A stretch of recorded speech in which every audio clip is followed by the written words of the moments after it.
Good morning, everybody. Or actually, it's afternoon. Actually, it's evening. See, I knew if Lefty wasn't here, I would blow it right off the bat.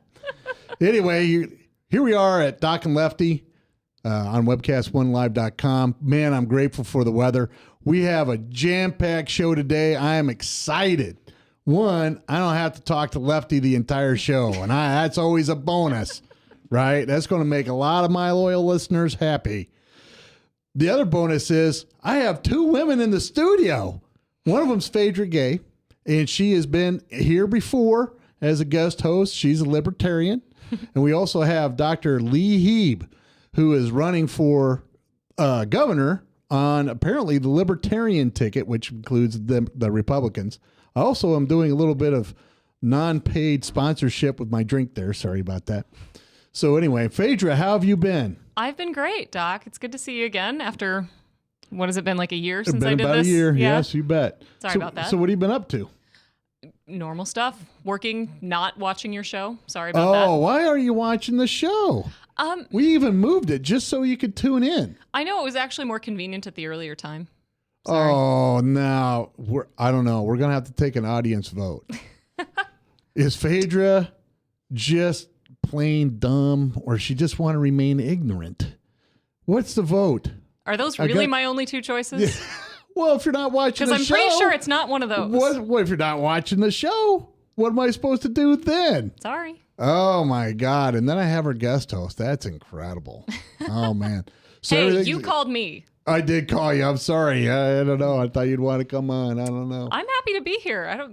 What? You're happy to be here? Good deal. So what are you thinking about all the latest goings on? Because there for a while, all the primaries were kind of dull. And suddenly the Senate primaries heating up, the congressional primaries heating up. You know, we got two different people jumping in to take on Governor Branstad from his own party. What do you think about all that going on? I'm really curious to see how everything's going to turn out. I think it's going to be interesting, especially with everything going on with Governor Branstad. You know, it's really hard for anybody to unseat an incumbent, especially one who has historically, if not so much lately, been beloved by his constituency. Not sure that's necessarily recently true, but it certainly used to be. You used to hear all kinds of great things about Terry Branstad just does the right thing for Iowa. And you're not hearing as much of that, so I think it's going to be an interesting... Well, what have you been hearing that's been putting him down in the polls a little bit lately? Because Ed Fallon talks about all the time about how Jack Hatch is within 10 points of Governor Branstad, and he thinks that's a good thing. So, I mean, what have you been hearing about the governor makes you think he's a little bit more vulnerable this year than usual? I think that the fact that there's another candidate in his own party at all is somewhat indicative, frankly. Right. I can't call to mind anything specific that I've heard, but... Well, here, he's been beset by a bunch of, Governor Branstad has been beset by a bunch of, stirred up tempest in a teapot kind of things. First we had Toledo, and now we have, the payments to people that got fired. So we had Tom Hoefling on. He's a Republican candidate for governor as well a little bit earlier, and that was his motivation to run. And now we have Dr. Lee Hieb, who is a surgeon, I believe. True. From where are you from? Well, I live in Logan. I work out of Lake City. Oh, okay. Oh, so way up there in the north. All right. Yep. North to Alaska. Anyway, so what made you want to run? Well, I'm not a professional politician. This is my family came here in 1871 to Iowa, and honestly, you used to make good comments about how Governor Branstad has been beloved by the people for many years. But the real truth of the matter is that for my entire life and for my entire family's life, the Iowa government has grown through both Republican and Democrat administrations. And the problem is with that, when government grows, the private sector shrinks and every Iowan becomes poorer. I mean, Governor Branstad can pat himself on the back and say he's gotten us back in the black, but he's gotten us back in the black by putting us in private sector in the red. And, we are number one for corporate taxes in the nation right now. He just passed or is about to pass the biggest budget and the biggest growth in government in the entire history of the state, which means we're going to move up from the personal taxes where we were like number 15. Now we're going to move up to number 5 in the nation. I mean, we're up there with California, New Jersey, and New York. And if you add to that a very burdensome regulatory environment, one of the things that propelled me into this race, well, I was asked by the Libertarian Party to run because I'm a surgeon and I know about it, and I've talked for years against Obamacare and government takeover of medicine. But the real thing that propelled me into this race was talking to my local meat market guy. You know, in Lake City, every time I go get bacon, he has the best bacon in the world, I go in there and he's always having trouble staying in business because of the state government, because of overregulation and the taxation. And actually, I have a little thing on my website, www.hieb.2014 or hieb2014.com. That's tough. When you first get this stuff going, it's kind of tough. I've been saying that so much. Anyway, but it is a little video of just me interviewing him, and he is. He's just the perfect example of what government does when it gets too big and too oppressive. And we need to take back the state from the political professional class that is running it. You bet. Now, one of the things that I do now I've known Terry Branstad since I was a kid, and I went to the same school where he's a president of. So, you know, I do have an association with him. And I'm not trying to denigrate the governor, but everybody talks right now about how popular the governor is and he's going to be difficult to beat, and I agree with that. However, what people forget is there have been times over the history of Iowa where he's made some very unpopular decisions. In his first administration, he made a deal with the teachers union, and conservatives were upset about that. Terry Branstad does have a tendency to not necessarily alienate, but to upset the conservative base. He had a pro-abortion lieutenant governor for a while, and that was very upsetting to the base as well. So I guess if you're a libertarian, what's your stance on the social issues of today? And we'll tackle abortion first. Okay. You know, so. Well, okay, and I hope this isn't a 20-second soundbite answer, so give me a chance to actually say you got a this. solid 2 minutes before we have to take a break. Okay, all right. You know, I think that a society is known how it takes care of the most vulnerable members of a society. For Terry Branstad to say he's pro-life and to bring Obamacare into the state is not a pro-life stance, because Obamacare, quite frankly, devalues not only the unborn, but it devalues disabled children, the elderly, and the infirm. You know, if you ask me, as governor, if you ask me what I would do, you know, I've read the Constitution, and the Constitution doesn't mention abortion one way or another. Therefore, it's messy. Representative government is messy, but by the 10th Amendment, it means that the people or the state has the decision here. And I believe this is so important to the people of Iowa that ultimately the decision should rest with the people of Iowa, and their elected representatives represent them, not with the governor, not with a panel of judges, and not with, you know, God help us, a little panel of experts. So if the legislative arm brings a bill to my desk, if I were governor, I'm going to sign it as the will of the people, which also means that you need to not just sit in your bathtub drinking sherry, think you're going to get the government you want. You need to have people that are elected to office that represent your values. So, okay. I mean, there's more to it than that. But I also have to say is I don't think you can legislate everything. There are lots of good things and lots of bad things we'd love to make happen.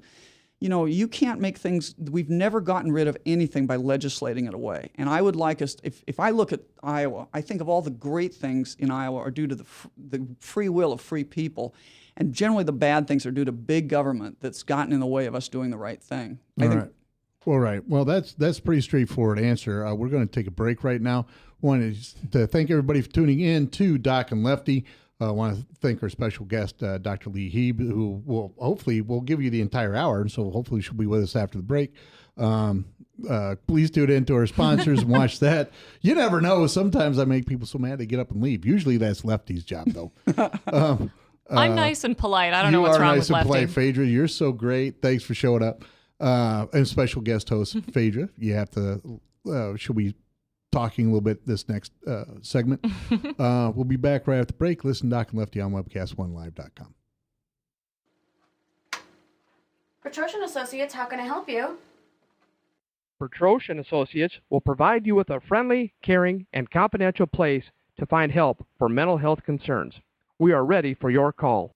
Our doctor, Dr. J. Patrick Petrosh, provides a full range of psychiatric services for children, adolescents, and adults in a forthright and informative manner while maintaining a casual, comfortable, and relaxed atmosphere. All across America, there are countless numbers of people struggling with addiction and other life-controlling issues. Probably someone you know and love. There is a way out. There is hope. Transformations Treatment Center in Delray Beach, Florida, has a unique approach to substance abuse treatment. Call now and ask about our Guaranteed Success program or log on to transformationstreatment.com. Transformations. Change your life, change your relationships, transform your world. From the RE/MAX Real Estate Concept Studios, this is Webcast One Live. You're back with Doc and Lefty. This is Doc. We have special guest host, Phaedra Gay Strohmeyer. I keep forgetting. But you're fine. married now. Sorry. So Phaedra You'll get it Strohmeyer's in here. eventually. I will. Jeez, you know. And we have a special guest, Lee Hieb. Now, before the break, I asked her an abortion question. I'm going to have Phaedra kind of clarify what Dr. Hieb said. Phaedra, take it away. So you mentioned shortly before the break that you would, if presented with such a bill, you would sign a bill into law making abortion legal in the state of Iowa. I assume that means that also if you were presented with one making it illegal, you would sign that too, because you believe in the will of the people. Well, I don't think you can have it one way for some things and the other way for other things. If government is really by the people, then I think we have to trust the people. And it's not, we already know what government by an oligarchy is, why government, a group of people at the top who think they're smarter and wiser than we are. I actually do trust the people of Iowa. And that's why I got a kick out of when I said this. I had, Kevin Hall or somebody wrote in the Republican Journal about, well, that means that Dr. Hieb would sign a bill on bestiality. I said, really? And all these talking points on bestiality came out. And I thought I just didn't expect that to happen. But really, the people of Iowa are not going to do that. I mean, that says to me, what faith does the Republican Party have in the people of Iowa? I don't think that's going to happen. And that's the hard part about representative government, is actually trusting that we are a government of the people. Now, having said that, I personally think I don't understand this partial birth abortion. I think that's murder. I don't understand how you could possibly put that into something like this, and I don't expect that to come forward. But honestly, let me put another point in that. We've tried legislatively to deal with this abortion issue since 1973, and it kind of goes back and forth a little issue, but we're not really moving the football one way or another. And I do think there's a reason for that, and I think the reason is this, is that really those guys that are running the state, the professional politicians that are driving us over the economic cliff, they love for us to kind of talk about these social issues. They get this all ginned up about a lot of stuff, and I'm not saying they're not important, but they're not really doing anything about it. What they're doing is waving the red flag out there, so we get all excited, and we're not paying attention to the fact that, with the other hand, they're pretending to be different in public, but in private, they're legislating together to grow government. And I think that's our bait.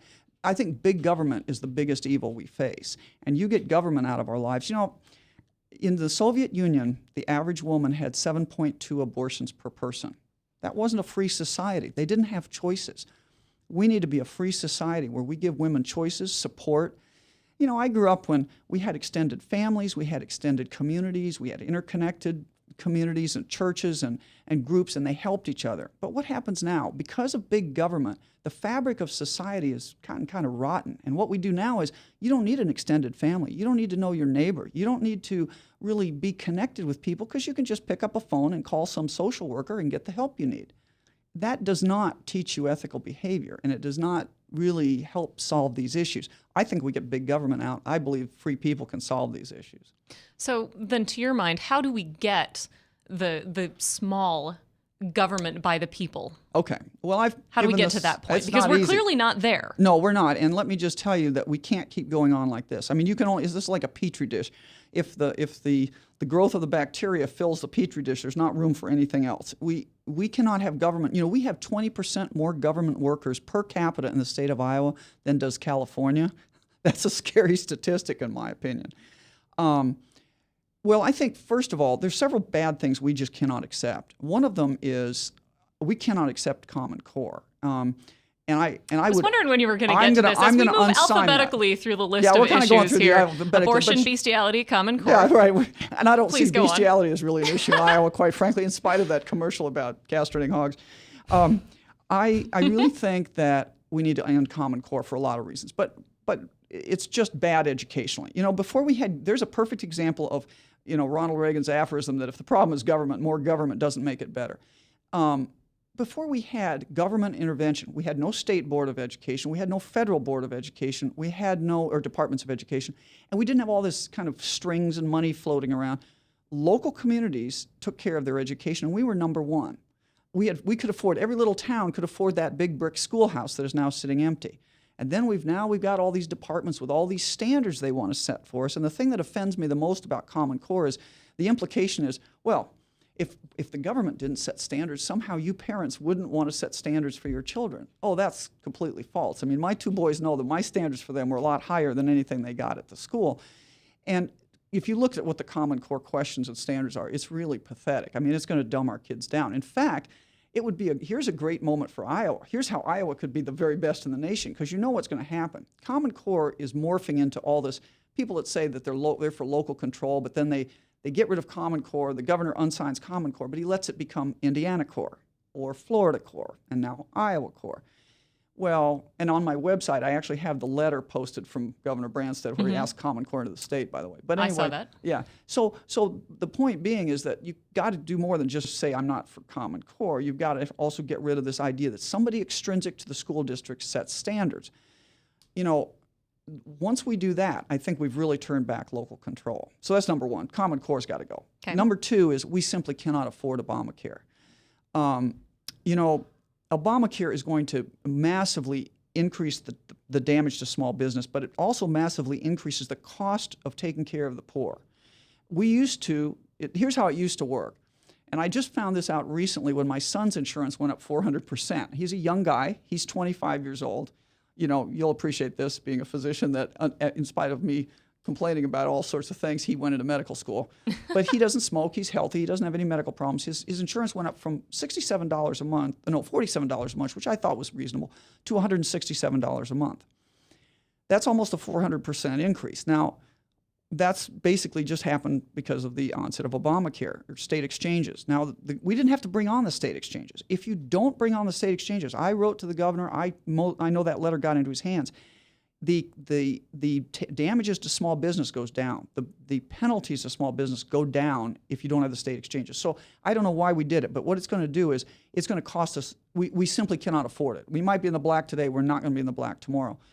What happens now is, it used to be that when you wanted to have a Medicaid patient that couldn't afford to pay for their care, okay, you pay the taxes into the state government. The government doles out these tax dollars to the various different doctors and hospitals that treat the poor.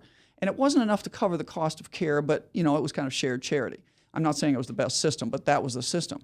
And they paid a small amount. Now what they're going to do is they're going to go out and buy these insurance policies at 400% the market value in order to then take care of the poor. I mean, that's not an economic model that's self-sustaining. But it's an economic model that the insurance companies love, and it has to do with the 3-to-1 rule. It's the type of unintended consequence of bureaucracy. So the price of this thing just got skyrocketed, and then the bureaucracy in Des Moines is just going to expand like crazy. So we have to stop those. But beyond that, to deal with all the regulations that's killing small business, all those I live on Highway 30, and all the small meat markets are closing down. All the small dairies are closed. We only have 5. I know it sounds funny. If you live in the city, you don't appreciate the importance of this, but we only have 5 independent chicken processors in the entire state. We're supposed to be the heartland of rural agriculture. Why is that happening? It's because of bureaucracy, and we have to unsign those unelected boards so we deregulate this. Now we're with Dr. Lee Hieb, who's the Libertarian candidate for governor, running against Governor Branstad. We're glad she's with us tonight. We also have special guest host Phaedra Gay Strohmeyer, and we'll be back right after the break. Thanks everybody for tuning in. We'll see you back in a minute. On the whole, I think Washington, D.C. is a terrible place. It's hot, it's humid, kind of smells, and it's totally lacking individuals who know how to create jobs and live within their means. Hi, I'm Brad Zahn, and I approve this message. And I'm running for Congress because we owe it to future Iowans to fix the mess that was created in Washington, D.C. I've had real experience creating jobs, cutting taxes, and balancing budgets while mayor and in the state senate. If you trust me to represent you, I promise I'll go to Washington, D.C. and do the right thing. and come home every Sunday to spend time with my wife, my kids, and my neighbors here in Iowa. We cannot leave this country in worse shape than we found it. I will not pass this debt on to my children or yours. I will go to Washington, D.C. and tell them enough is enough. Standing together is the only way we're going to get Washington, D.C. to listen, and I hope you'll join me in this fight. Brad Zahn for United States Congress. So, we are back. We have Dr. Lee Hieb, gubernatorial candidate of the Libertarian Party, with us tonight, and special guest host Phaedra Strohmeyer. You remembered. Woo, you know, I can be taught. Aw. So, well, we had several questions coming in regarding your stance on abortion. The first is if you sign a bill that outlaws abortion, let's say that's what the people come up with. Say we're going to outlaw abortion in Iowa, and you have to go to Nebraska to get it. And if you go to Nebraska to get it, we won't let you back in the state. Just an extreme example. Yeah, an extreme example. Let's say the people of Iowa pass that bill. Is your second part of banning an abortion be to increase social spending in order to compensate for those babies that are going to be born to people that essentially don't want these children? I don't know how else to phrase it that'd be more politically correct. But are you going to be able to provide the social support, the money for the social support these families are going to need to raise these children that they can't abort at this time? Well, first of all, I mean, I see your point, but it's kind of a straw man argument because you're saying those are the only two choices. And I don't think those are the only two choices. I mean, I think as you improve the Well, what would be the other choices then? Well, I mean, we've seen in every country where economics and education improve, the rate of unintended and unwanted children go down. So you have a better family planning strategy. So that's number one. But so I don't think it's just all or none. My mother was an old OB nurse in Rochester, New York years ago. And what I'm saying about, I'm not saying that I think that we should pass laws about this. I want government out of this. I want government out of our lives. You cannot make anything go away by making it illegal. Let's just start there and say you cannot make it go away. You can drive it underground. But you can certainly make it. You're right. You can drive down the numbers of them. I mean, since the passage of Roe v. Wade, the numbers of abortions have exploded compared to the numbers when before Roe v. Wade.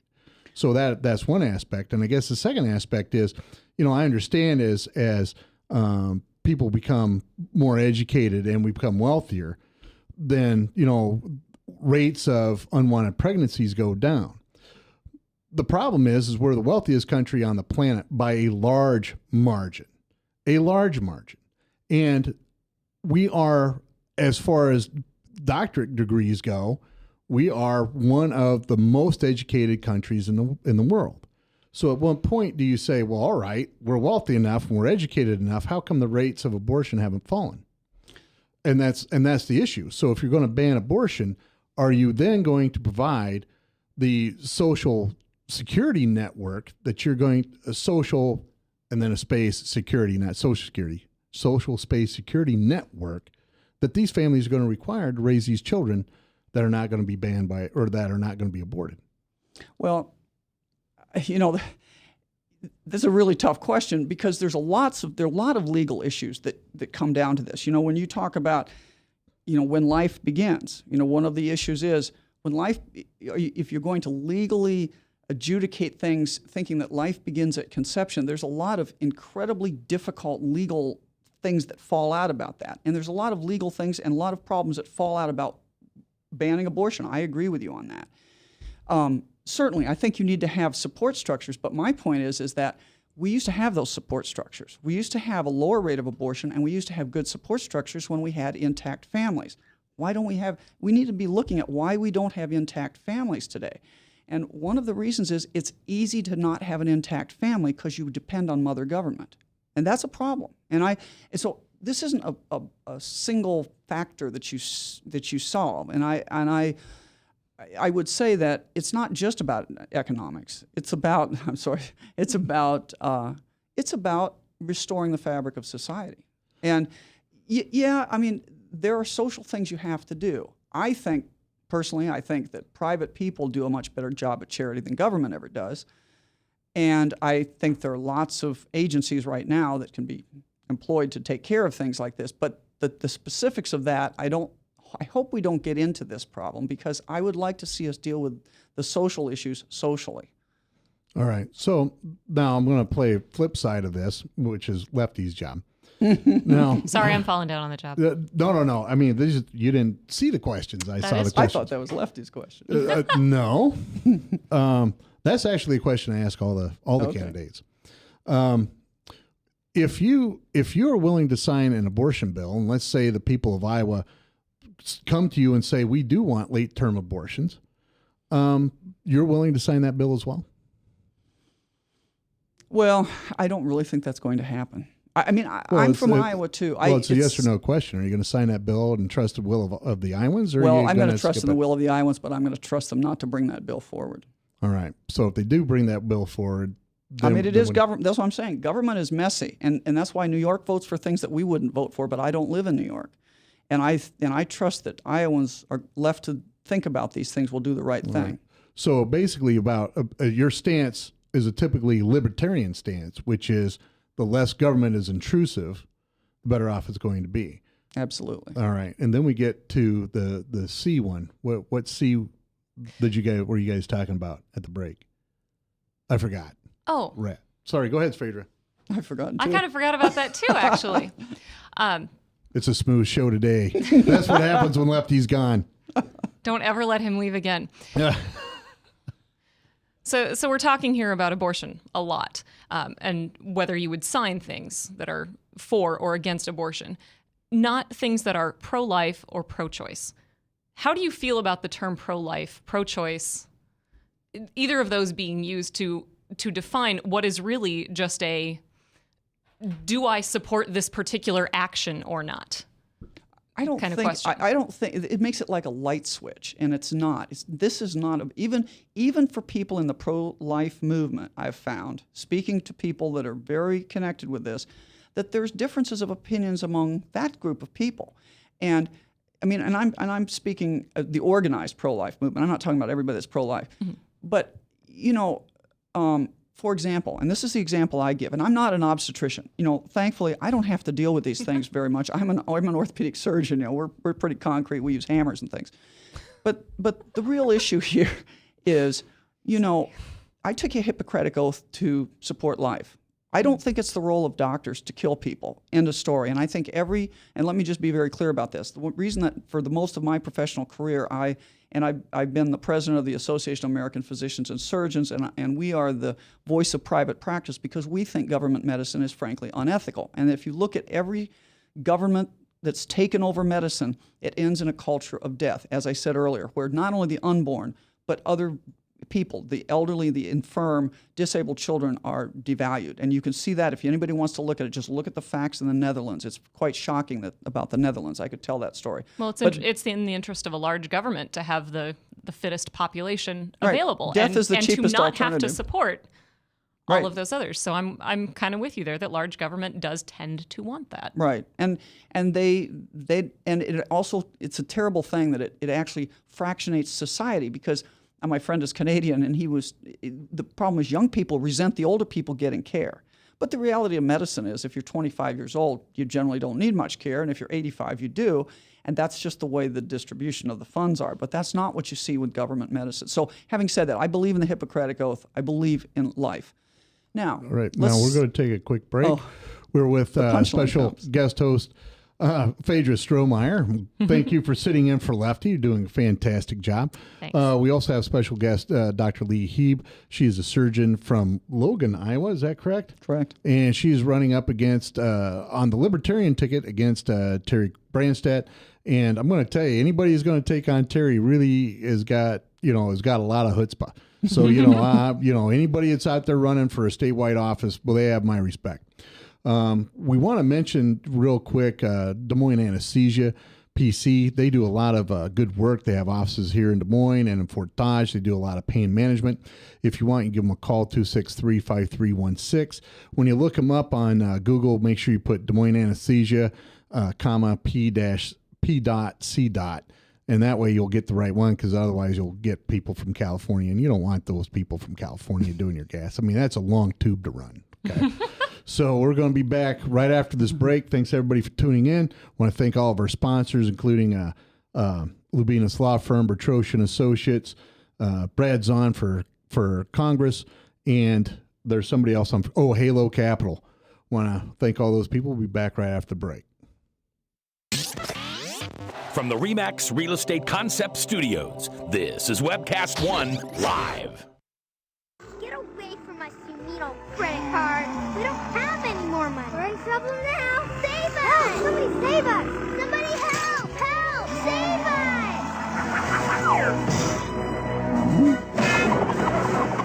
us! Hi, I'm Tom Coates from Consumer Credit of Des Moines. If your credit card's a little too animated, give us a call. Hooray! We're saved! Consumer Credit, you're our hero!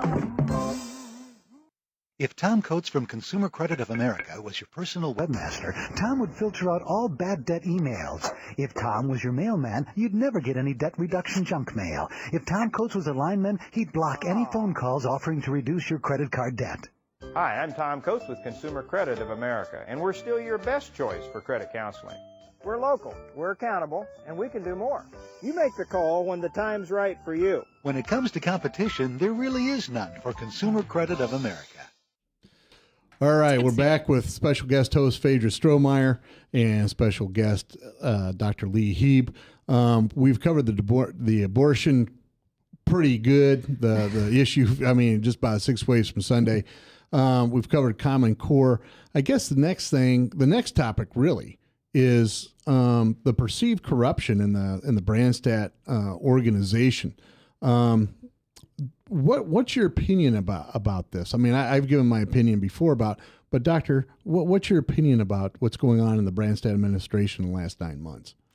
Well, I don't think it's just the last 9 months. I mean, I think this is an entrenched professional political class, and it's like somebody who has a house that's just too big to keep clean. When you get big government, you get big corruption, end of story. And at some point it happens to every government over a certain size. And I think you cannot take in all these tax dollars without getting corruption. You can change the staff, but the answer is you got to get to a smaller house, and we have to shrink government. That's the answer to the corruption problem. So how do we do that? Well, we talked about that. I think a lot of, what I've discovered is a lot of stuff gets done in the state, not by your elected representatives, but by the unelected immortal boards.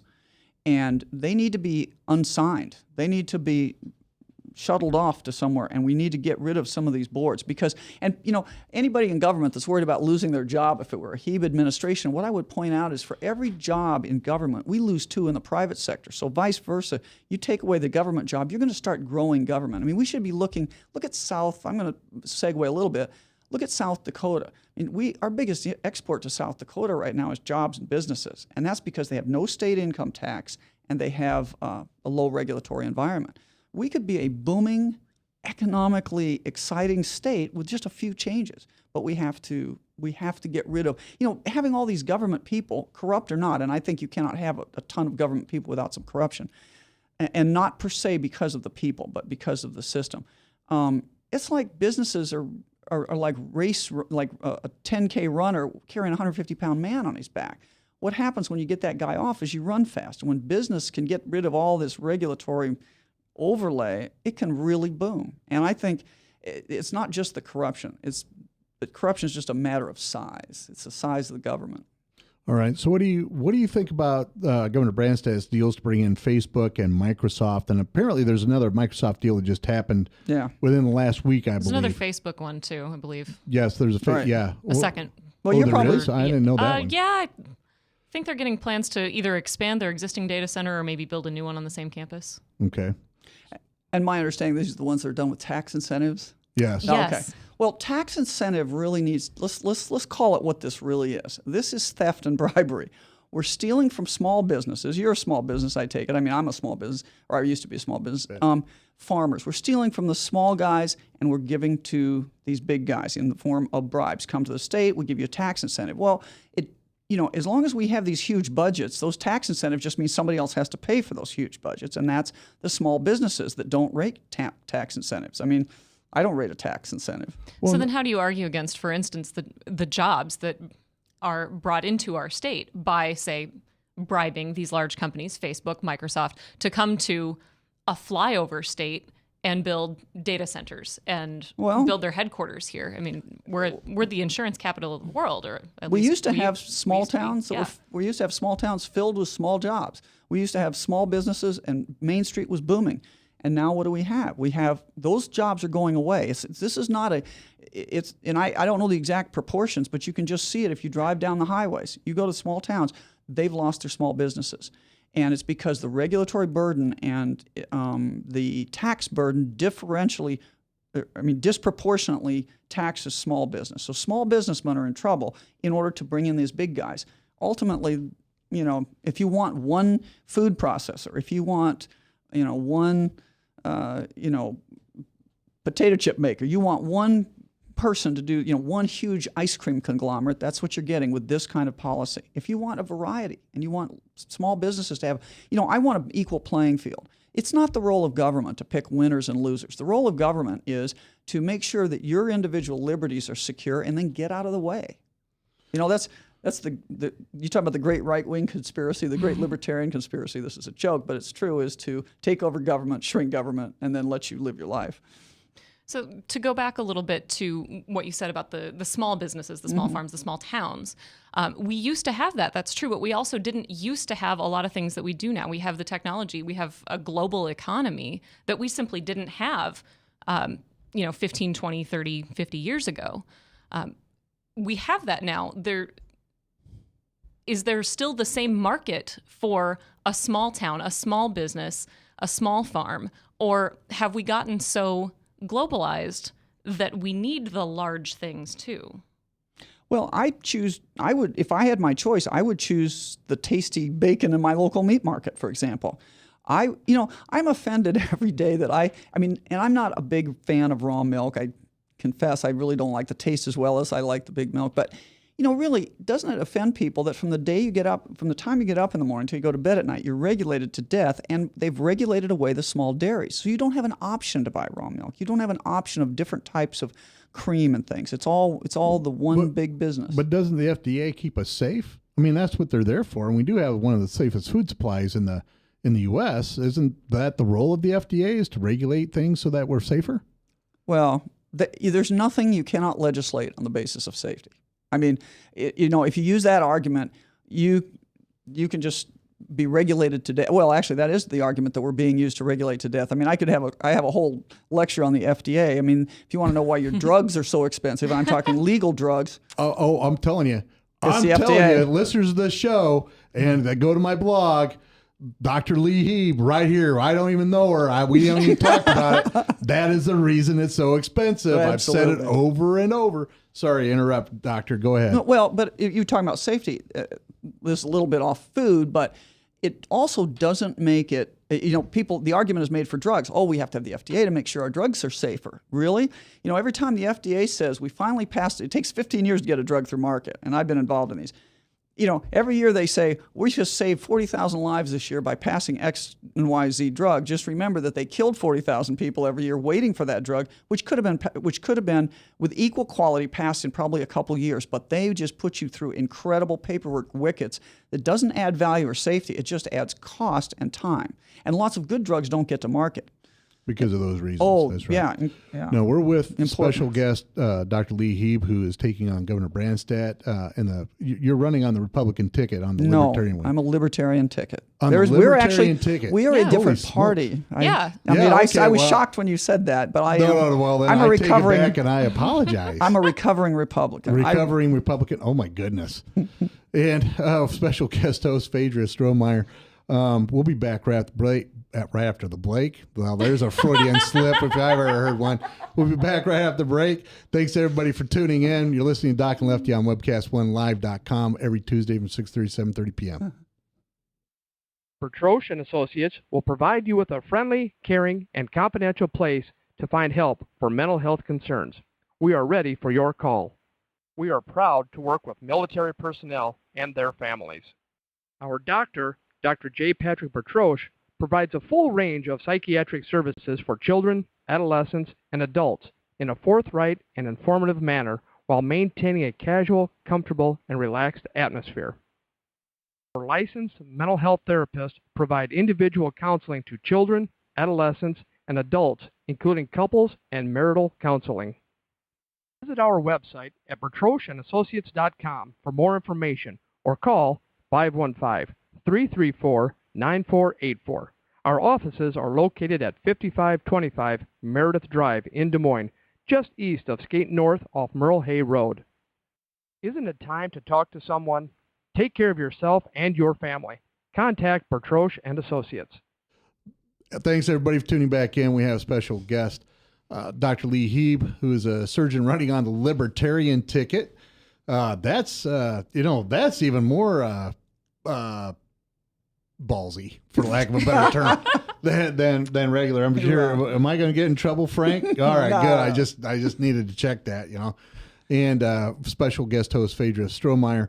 We're going to spend this segment talking a little bit about medical marijuana and legalization of marijuana. Phaedra, do you have a stance on that particular issue? Personally, I'm very for it. Actually, from everything that I've ever seen or read, there's less harm that is done to you physically, physiologically from marijuana than traditional cigarettes. I'm for not just medical, but recreational use, frankly. And I don't smoke. So this isn't for me. This is just, this for is the actually. Other stoners out there? Yes. Is that it? All right, good. So for the other stoners in the audience. No, this is probably more based on my libertarian leanings of it's none of my business. It is none of my business if you want to go light up a joint after this. I don't care. That doesn't affect me. It doesn't do anything to me. Unless you are holding me down and making me smoke it, that doesn't do anything. And not only that, but my mother just died of cancer last July. She was in horrible, horrible pain. Couldn't keep any food down. Her body couldn't withstand the chemotherapy, the radiation. It was extremely advanced. And I cannot count the number of times when I almost called up friends of mine from college that I hadn't talked to in 10 years and said, hey, are you still into this? Because I don't know what else to do. And I really didn't. So thinking more recently, there's that the medical marijuana oil, or I guess it's medical cannabis oil, that's been approved to treat children with extreme cases of epilepsy. I'm all for it. Go crazy. That's great. All right. So what's your opinion? Do you think, we had Senator Joni Ernst vote against, I think she voted against medical oil, medical marijuana oil. And I believe it went up to Governor Branstad's desk. I believe this is what happened, and I think he vetoed it. Is that correct? Do I have that correct? I don't know. I know that it was passed through the houses. I don't know what. That was the last I heard, too, was that it got passed through both houses. I hadn't actually. All right. So right now, your governor, it's medical marijuana has been passed. I remember now, Joni Ernst voted for it because it was the right thing to do, I think. Rats, I wish I could remember off the top of my head. Damn Google for not being accurate. Anyway, so you have this medical marijuana bill in front of you for medical marijuana. Do you sign that or do you not sign that? Well, can I broaden it to say all marijuana use? Can Sure. I talk about that? We'll talk about broadening. Yeah. Let's talk it in the broadened terms, because I don't think, to be very honest, I think if you look across the states at medical marijuana, and I'm not an expert on medical marijuana because that's not my field. I'm not an oncologist, but there are lots of uses for it. But if you look at it, in any state that's allowed medical marijuana, they ultimately seem to legalize marijuana. And if you go on, I will make this plea, if you go on my website, Hieb2014.com, I have all these issues written out, so it's a little easier to say them in a written form sometimes. So you can refer to that, and I really tell you about the whole thing with drugs. But here's the point. I don't use drugs. I don't advocate drugs. I'm pretty confident my boys who are both in technical fields don't use drugs. And I don't think, with apologies to Willie Nelson, I don't think that very many truly successful people make marijuana a lifestyle. However, We've spent billions and billions of dollars. At the last estimate I saw, over $27 billion a year nationally, and I don't know how many billions we've spent in Iowa tax dollars fighting a war on drugs. And to my money, the only thing we've accomplished with this is we have militarized our police forces to the level, of an army. They now have equipment and tactics that we only used to have in the Army. I, as a trauma surgeon, I was in I did orthopedic trauma for years, high-level orthopedic trauma, and I can tell you, emergency rooms do not fill up with marijuana users. They fill up the mayhem that I take care of in orthopedics with motorcycle accidents, stabbings, shootings, domestic abuse, just fist fights, you name it. It's from three things. It's from alcohol, PCP, and meth.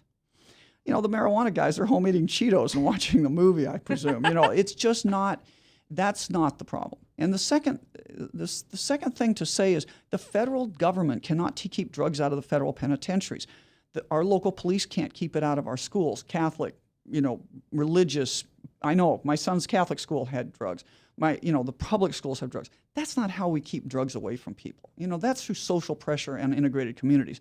But we're spending a lot of money to do this. And to be very honest, it also, here's another point that my Lieutenant Governor, Ryan Kettleson, is a very smart guy, made this point, and I think it's a good one. Let's follow the money on this thing. We have more people for these small, non-aggressive, non-violent offenders in for drug use than we've ever had. What's happening? Well, we're privatizing our prison systems. And when you privatize the prison system, if you're a private business, who would you rather guard? Would you rather guard these murderous thugs, or would you rather guard a few potheads over in the corner? I'd take the potheads, and they are too. And so if you look at the statistics, what's happening, especially with these minimum sentencing laws, unintended consequences. We got all these low-level, nonviolent druggies in jail, and we're letting out the violent criminals. We're letting out the repeat child abusers. We're letting out the murderers earlier than we are letting out these guys. And this doesn't make sense to me. I want to see the violent guys in jail. If your Aunt Mabel has an alcohol problem, you get her treatment. But if your Aunt Mabel has a marijuana problem, you throw her in jail. And I just don't think that is a rational approach to this. Oh, here's a question. Maybe you knew this, Doc. I didn't know this.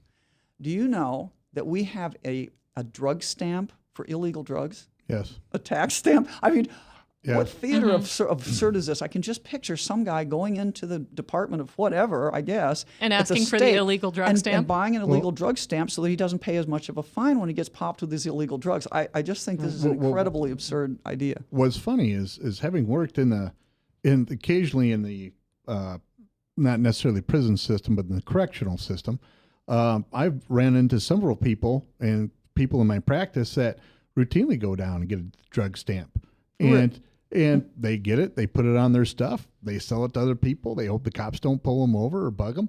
So I'm actually sitting there thinking this might be a covert government operation. I mean, this is a conspiracy theory because Lefty's always giving me a lot of flack about it. But, it's absolutely ridiculous. The other thing is about this is, that we allow alcohol, which is one of the most devastating drugs out there as far as, crimes and violence. And in fact, I can tell you, I bet you, in my experience, close to 80% of all psychiatric admissions are alcohol related. I would my point. I would bet that. And I'm Dr. Hieb, I think, was probably seeing the same type of thing. Well, the thing is, it's still legal. You know why? We have a ton of revenue that comes in from that. Every bottle of 100 proof, if you buy a gallon of 100 proof alcohol, that's $13.50 in tax. It goes straight to the government without even blinking an eye, and you can't even ship it out of your facility without paying that tax. Now, we're going to get back. Well, Raz, we're up against the thing. I did it to myself. I leftied myself this time. So we're going to be back right after break. We want to thank Des Moines Anesthesia for sponsoring us, as well as Bertrosian Associates, Lubinas Law Firm, Brad Zahn for Congress, and Halo Capital, all of which are our sponsors. We'll be back right after break with Dr. Lee Hieb and special guest host Phaedra Strohmeyer. Please stay tuned. Watch the commercials. All across America, there are countless numbers of people struggling with addiction and other life-controlling issues. Probably someone you know and love. There is a way out. There is hope. Transformations Treatment Center in Delray Beach, Florida, has a unique approach to substance abuse treatment. Call now and ask about our Guaranteed Success program or log on to transformationstreatment.com. Transformations. Change your life. change your relationships, transform your world. Whether you're 10, 25, 50, 80 years old and beyond, everyone needs to live within their means. I'm Tom Coates with Consumer Credit of America. For almost a quarter of a century, we've helped people of all ages learn to manage their personal finances to benefit them far into the future. When problems arise, we've got the experience you need to make those debt problems go away. Got financial problems? Call Consumer Credit of America. From the RE/MAX Real Estate Concept Studios, this is Webcast One Live. Well, we're back. We're back live with Dr. Lee Hieb and guest host Phaedric Gay, Gov Strohmeyer, and we are going to continue our discussion about legalizing marijuana. I'm going to throw in my 2 cents. I'm going to turn it over to the ladies. You know, if you medicalize marijuana, I'm all for that.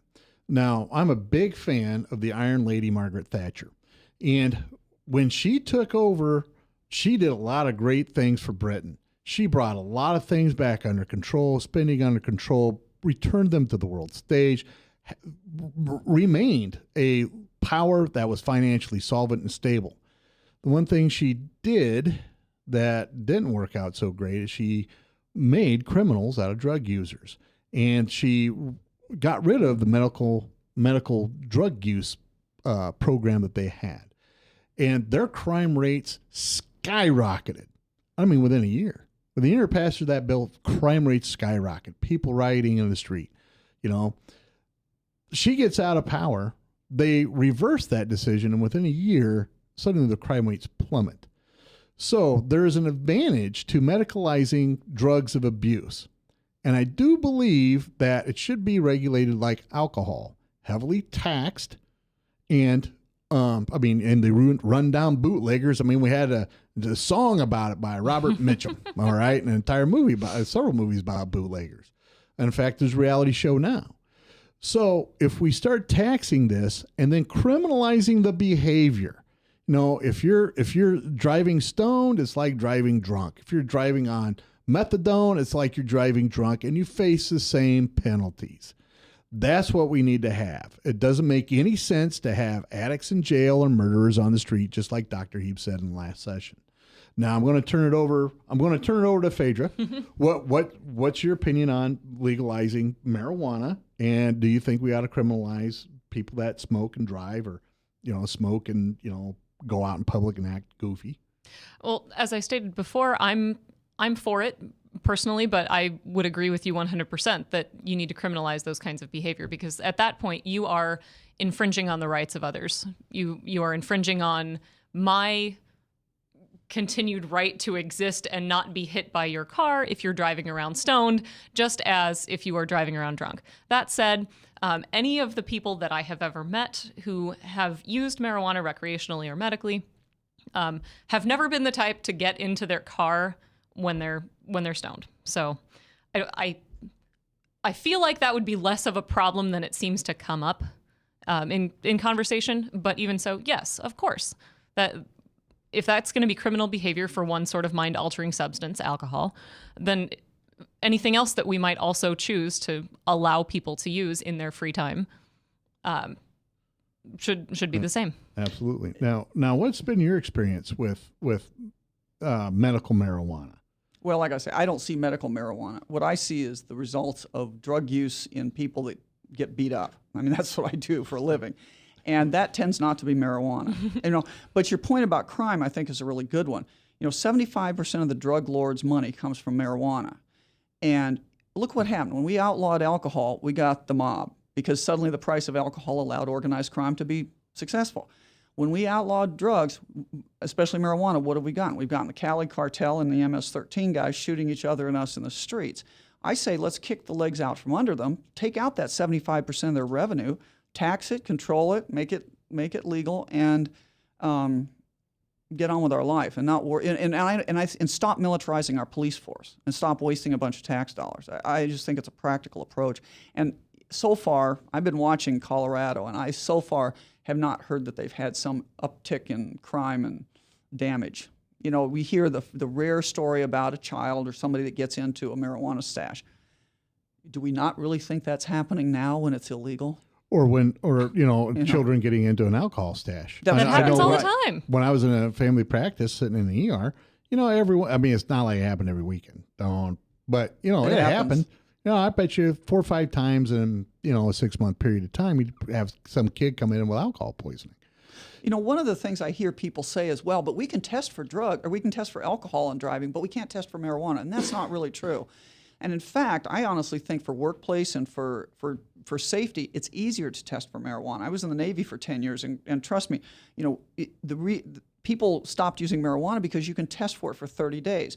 So if you're an airline pilot and there's supposed to be a window you don't drink because of the cognitive and the psychomotor damage, you can get really tanked up just before that window and not be quite right the next day, but you'll test 0. But if you get tanked up on marijuana, that sits in your system for 30 days. So it's actually easier to weed those people out. All right. Now, one of the things we know is government is addicted to its tax base. That's what it does. I mean, so if you legalize marijuana and you tax it, doesn't that give the government incentive to become even more intrusive in your life than it would be if you didn't legalize it?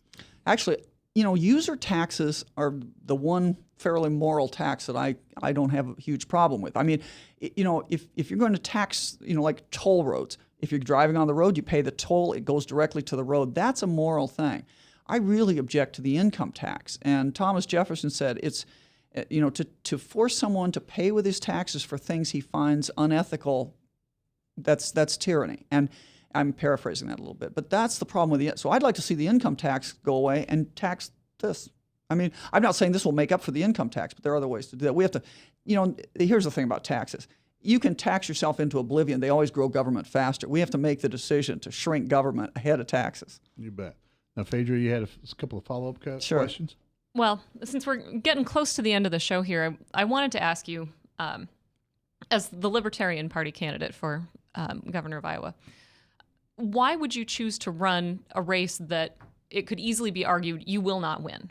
Well, you can see from recent elections, I think in actually last November in Virginia, Robert Sarvis won, I think 6.5% of the vote, and that was considered a huge success to get 6.5% of the vote. How do you expect to do in this race? And if you don't expect to win, then why are you running anyway? Well, my lieutenant governor candidate, Ryan Kelso, and I, we sat down with the heads of the Libertarian Party, and we said, look, if we're going to spend all this time and energy, we're going to go to win. And here's why I think it's possible. Things have changed. In a recent Gallup poll, 65% of Americans are unhappy with both the Democrats and the Republicans. If you look in Iowa, we're split about a third, a third, a third. A third Republicans, a third Democrats, and a third are Libertarian Independent. You really, as a Libertarian, if we could capture 6 to 8% of the Democrats and 6 to 8% of the Republicans and most of the Independents, we've won in this race with three-way. There's the political, I'm blanking on the name of it, but it's not the Politico, but it's a national political magazine said, Branstad's falling like a rock in the polls. He's below 40% now, I think, or at 40%. And they said, quote, Jack Hatch is not the man to pick up the mantle. So, I really think people have got to recognize, the people are afraid to vote for a third party because they're afraid that guy's going to win. Whichever party they're in, they're afraid the other guy's going to win. But the real truth of it is, and this is why I've suddenly become a Republican and gotten out of that party system, is because one day I woke up and I said, it doesn't matter which one of those guys wins. They are both leading us down they're both driving on the same road from Des Moines to Detroit. They're driving down a road of economic decline and depression. I don't know if you've seen the email, but I love this email. It's a picture of Hiroshima, where I was stationed near there when I was in the Navy. Hiroshima, and beautiful first-class city with skyscrapers and lights. And then it shows Detroit, that's just this bombed-out shell. And it asks the question, what's worse for cities, the nuclear bomb or 50 years of bad government? And the answer is clearly 50 years of bad government. It doesn't matter. If you, and all your listeners, anybody can prove me wrong, through every administration, these guys have grown government. If you think we can continue down that road, I'm in this race for my children. I have 2 boys that live in the state. I don't want to see them collapse. I don't want to see this whole system collapse. We may not be able to save America, but let's save Iowa from this. This is fiscal absurdity, and we have to take back the state from the professional people that have been running our lives. So that's why I'm in the race. All right. Well, we want to thank special guest host Phaedra, for coming on today. We really appreciate you coming in and pinch hitting for Lefty. I know I didn't give you much time to prepare. I really do appreciate it. I do say some awful things to people, so I apologize if I made you mad. We also want to thank Dr. Lee Hieb, who is a Libertarian candidate for governor. I will tell you, I like that governor's getting a run for his money. I think that shakes up the system. I think it creates more opportunity for discussion. Why don't you tell our listeners again how they can get a hold of you and donate to your campaign? Oh, that'd be great. If you go on my website, it's www.hieb, H-I-E-B, it's I before E if you were trained before Common Core, so it's hieb.com or .org. Either one will get you there. www.hieb2014.com, and you can find all the issues. You can find all about us. You can find how to donate. And we'd like 10,000 Iowans that really want to take back their freedom to donate $20, and we'd be in good shape. All right. Well, we want to thank everybody for tuning in. We want to thank all of our sponsors, Bertrosian Associates, Lubinas Law Firm, Brad Zahn for Congress, Des Moines Anesthesia, Halo Capital for sponsoring our show. We really appreciate it. We'll be back next week. Stay tuned. We do have Facebook, Twitter. Oh, man. Our social media gal's going to get all mad at me. We have Facebook and Twitter and docandlefty.com and all this other stuff I forgot to mention. That's what happens when my two main people aren't here. Anyway, we'll be back next week. Thanks, everybody, for tuning in.